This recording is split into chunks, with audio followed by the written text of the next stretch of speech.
धन्यवाद अध्यक्ष महोदय। पिछले 2 दिन से अध्यक्ष महोदय इस पार्लियामेंट में सुन के जाओ, लगातार बैठकर थोड़ा भाग गया।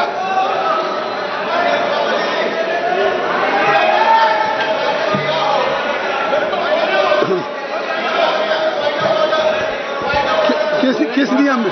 नहीं बोलने दो।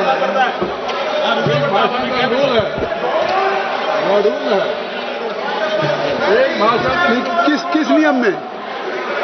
किस नियम में? सर ये नियम कहता है कि जिस व्यक्ति ने अपना भाषण समाप्त किया हो, अगले भाषण तक उसको सदन में रुकना है। बार बार राहुल गांधी जी भाषण देते हैं और यहां से भाग लेते हैं और सुनने के लिए कभी तैयार नहीं रहते। सर ये असत्य बोल के यहां पे जाते हैं और उसके बाद यहां से भाग खड़े होते हैं। श्री निशिकांत दुबे जी, बोलो। निशिकांत जी कृपया सभापति महोदय। एक मिनट मैं सभी से रिक्वेस्ट करूंगा, सुप्रिया जी सभी से रिक्वेस्ट करूंगा कि आप सब लोग बैठ जाएं।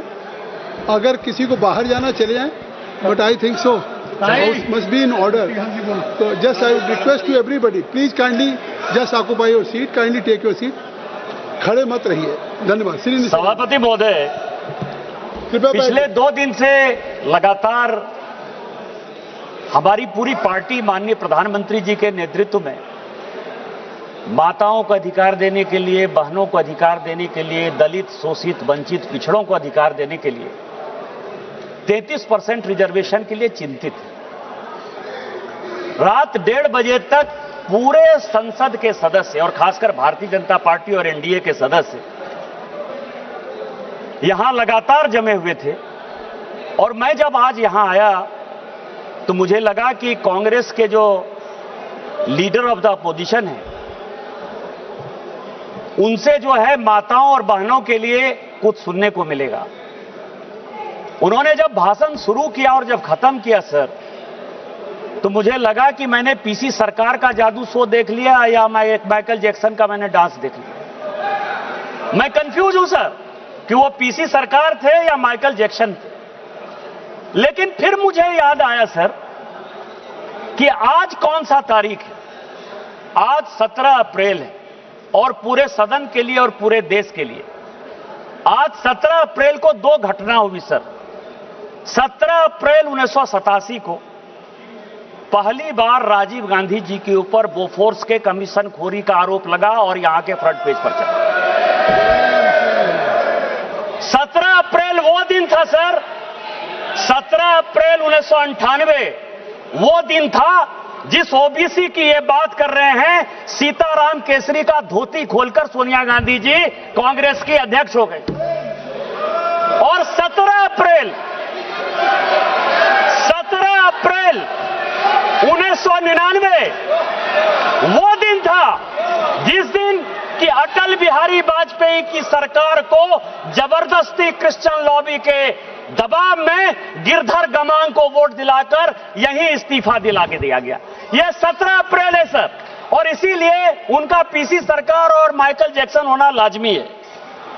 दूसरा सर, 543 की बहुत बात हो रही है, यह संविधान से चलता है ये देश सर। सबसे पहले मैं कास्ट सेंसस पर आ जाऊं। आजकल रोज कह रहे हैं सर कि कौन दलित है, कौन पिछड़ा है, कौन आदिवासी है। सर, इस देश में सबसे यदि मजबूत कोई बिजनेसमैन है जिसकी की बहुत इज्जत है तो वो टाटा परिवार है। और राहुल गांधी जी को यही नहीं पता कि टाटा माइनॉरिटी है। वेदांता के मालिक अनिल अग्रवाल जी ओबीसी हैं। सुजलॉन के मालिक तुलसी ताती शेड्यूल कास्ट हैं। और मैं आपको बता दूं सर कि बहुत बड़ा ग्रुप है माइकल सेन, उसका जो सीईओ है वो अरुण उरांव आदिवासी। जिसको जो अपॉर्चुनिटी मिली इस अपॉर्चुनिटी में काम किया। लेकिन आपने क्या किया?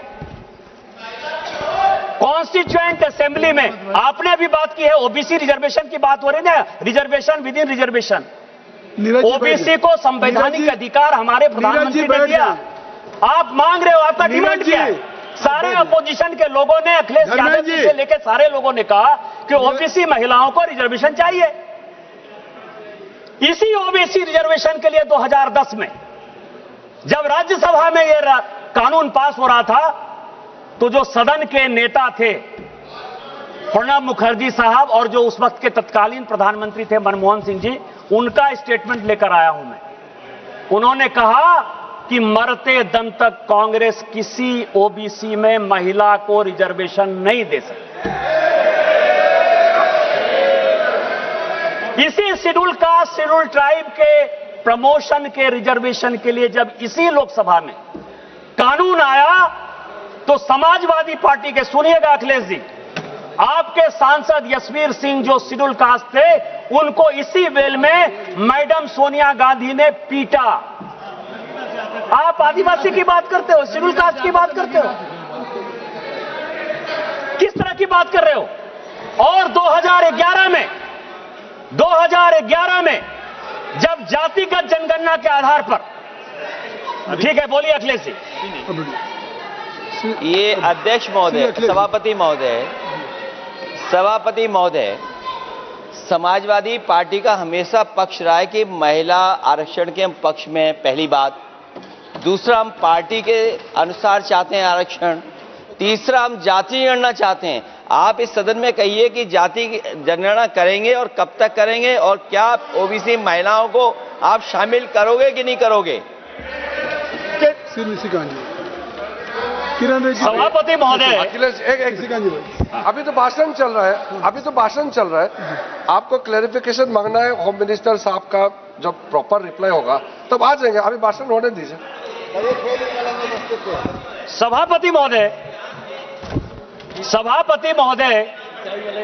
मेरा निवेदन है कि बहुत ज्यादा इतिहास के पन्ने न पलटें। ये तो वो बता रहे हैं जो आपने सांसद के साथ हुआ। हम जिस भूल गए थे, याद तो दिलाना पड़ेगा। हम जिस संस्कार को मानने वाले लोग हैं, वो एक मंत्र पढ़ते हैं, ओम सहना भवतु सहना भुनक्तु सहवीर्यं करवावहै तेजस्विनामधित मस्तु माद विद्विषावहै। हमारे लिए schedule caste, schedule tribe, OBC, forward, backward सब बराबर है। हम उसके सबके कल्याण के लिए काम करते हैं।